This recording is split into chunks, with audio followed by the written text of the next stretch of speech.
അമ്മേ, അച്ഛ, ഞാൻ നന്നായി പഠിച്ച് ഒരു ഡോക്ടറാകുമെന്ന് നിങ്ങൾ വിശ്വസിച്ചു.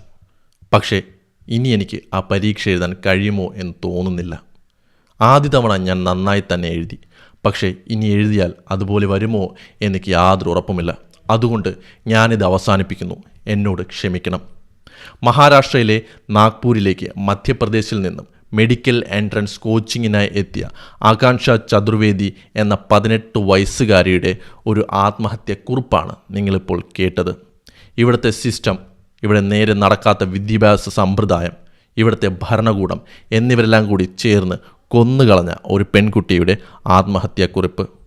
ഒരു സാധാരണക്കാരൻ്റെ, ഒരു സാധാരണ കർഷകൻ്റെ മകളെയാണ് ഇവിടുത്തെ സിസ്റ്റവും നേരെ നടക്കാത്ത സംവിധാനങ്ങളും ഇവിടുത്തെ വിദ്യാഭ്യാസ സമ്പ്രദായങ്ങളും കൂടി ചേർന്ന് കൊന്നുകളഞ്ഞത് എന്ന് പറയാതെ വയ്യ. ആരാണ് ആകാംക്ഷ ചതുർവേദി? മധ്യപ്രദേശിലെ ഒരു സാധാരണ കർഷകൻ്റെ മകൾ. കൃഷ്ണദാസ് ചതുർവേദി എന്ന കർഷകൻ മകൾക്ക് ഡോക്ടറാകാൻ ആഗ്രഹമുണ്ടെന്നറിഞ്ഞ് കിസാൻ ക്രെഡിറ്റിൽ നിന്ന് 3 ലക്ഷം രൂപ ലോൺ എടുത്താണ് അവളെ പഠിപ്പിക്കാനായി വിട്ടത്. വെറുതെ പഠിപ്പിക്കാൻ വിട്ടതല്ല. അവൾ മഹാരാഷ്ട്രയിലേക്ക് വന്നപ്പോൾ അവൾക്കൊപ്പം തുണയായി അയാളുമുണ്ടായിരുന്നു. മഹാരാഷ്ട്രയിൽ ഒരു പാചകക്കാരൻ്റെ ജോലിയാണ് അയാൾ ചെയ്തിരുന്നത്. നടന്ന നീറ്റ് പരീക്ഷ കഴിഞ്ഞ് വളരെ സന്തോഷത്തോടെയാണ് ആകാംക്ഷ തിരിച്ചു വന്നത്. കാരണം അവൾക്ക് വല്ലാത്ത കോൺഫിഡൻസ് ഉണ്ടായിരുന്നു. 650 കൂടുതൽ മാർക്ക് നേടി ഒരു ഗവൺമെൻറ് കോളേജിൽ തന്നെ അഡ്മിഷൻ കിട്ടുമെന്ന് അവൾ ആശിച്ചു. അവൾ സന്തോഷിച്ചു. പക്ഷേ ആ സന്തോഷത്തിന് അധികം ആയുസ്സുണ്ടായിരുന്നില്ല. മെയ് 12 ഒരു വാർത്ത വന്നു. നീറ്റ് പരീക്ഷ റദ്ദാക്കി. കാരണം എന്താണ്? ചോദ്യപേപ്പർ ചോർച്ചയും പരീക്ഷയിലെ ക്രമക്കേടുകളും. ഈ വാർത്ത അവളെ തകർത്ത് കളയുന്നതിന് തുല്യമായിരുന്നു. ഇനി ഒരു പരീക്ഷ എഴുതാനുള്ള ശക്തിയും മാനസികാവസ്ഥയും അവൾക്കില്ലായിരുന്നു. ജൂൺ 21 നടക്കേണ്ടിയിരുന്ന പരീക്ഷ എഴുതാൻ പിന്നെ അവൾ ഉണ്ടായില്ല. മെയ് 20 സ്വന്തം മുറിയിൽ ആ പെൺകുട്ടി ജീവനൊടുക്കി. ദിവസങ്ങൾക്ക് ശേഷം ആ പെൺകുട്ടിയുടെ പുസ്തകത്തിനകത്ത് നിന്ന് ലഭിച്ച കത്തിൽ നിന്നാണ് ഈ മരണകാരണവും നമ്മുടെ നശിച്ച വ്യവസ്ഥിതിയെക്കുറിച്ച് പുറം ലോകം അറിയുന്നത് തന്നെ. ഇന്ത്യയിൽ ഇന്ന് മത്സര പരീക്ഷകൾ എഴുതുന്ന ലക്ഷക്കണക്കിന് കുട്ടികളുടെ പ്രതിനിധിയാണ് ആകാംക്ഷ. വർഷങ്ങളോളം ഒരു ദിവസം 12 മുതൽ 14 മണിക്കൂർ വരെ മുറിക്കുള്ളിൽ നിന്ന് പഠിക്കുന്നവരാണിവർ. ഒരു കർഷകനായ അച്ഛൻ തനിക്കായി ലക്ഷങ്ങൾ കടം വാങ്ങിയത് ഓർക്കുമ്പോൾ ആ കുട്ടിയുടെ മനസ്സിലുണ്ടാക്കുന്ന സമ്മർദ്ദം എത്രത്തോളമായിരിക്കും. താൻ ആദ്യ തവണ നന്നായി എഴുതി, പക്ഷേ സിസ്റ്റത്തിൻ്റെ പിഴവ് കാരണം അത് റദ്ദാക്കി. ഇനി രണ്ടാമത് എഴുതുമ്പോൾ അതേ മാർക്ക് കിട്ടുമോ? കിട്ടിയില്ലെങ്കിൽ അച്ഛൻ വീണ്ടും പണം എങ്ങനെ കണ്ടെത്തും? ഈ ചോദ്യങ്ങളാണ് അവളെ മരണത്തിലേക്ക് തള്ളിവിട്ടത്.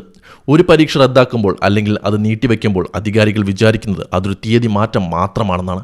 എന്നാൽ ഒരു വിദ്യാർത്ഥിയെ സംബന്ധിച്ച് വർഷങ്ങളുടെ കഠിനാധ്വാനം, പ്രതീക്ഷകളും മാനസികാരോഗ്യവുമാണ് അവിടെ റദ്ദാക്കപ്പെടുന്നത്. ഈ അനിശ്ചിതത്വം കുട്ടികളെ കടുത്ത ഡിപ്രഷനിലേക്ക് നയിക്കുന്നു. ആകാംക്ഷയുടെ മരണം വലിയ പ്രതിഷേധങ്ങൾക്കും രാഷ്ട്രീയ ചർച്ചകൾക്കുമാണ് വഴിവെച്ചത്.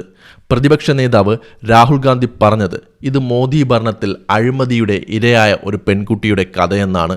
ഒരു കർഷകൻ, അവളുടെ അച്ഛൻ ലക്ഷക്കണക്കിന് രൂപ കടമെടുത്ത് ഒരു പെൺകുട്ടിയെ പഠിപ്പിച്ചപ്പോൾ പേപ്പർ ചോർച്ചയിലൂടെ അവളുടെ ജീവൻ നശിപ്പിച്ച വിദ്യാഭ്യാസ മന്ത്രി ഇപ്പോഴും രാജിവയ്ക്കാതെ ഒരു ഉളുപ്പുമില്ലാതെ കസേരയിൽ ഇരിക്കുന്നുവെന്ന് രാഹുൽ ഗാന്ധി വിമർശിച്ചു.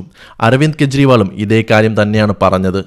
വീണ്ടും പരീക്ഷ നടത്തുന്നതിലൂടെ കുട്ടികൾക്ക് നീതി ലഭിക്കില്ല. ഇത്തരത്തിലുള്ള മാഫിയെ പിടികൂടുന്നതിലൂടെ മാത്രമേ ആ കുട്ടികൾക്ക് നീതി ലഭിക്കൂ എന്ന് അരവിന്ദ് കെജ്രിവാൾ പറയുന്നു. മമതാ ബാനർജിയും ഇതേ കാര്യം തന്നെയാണ് ചൂണ്ടിക്കാട്ടിയിരിക്കുന്നത്.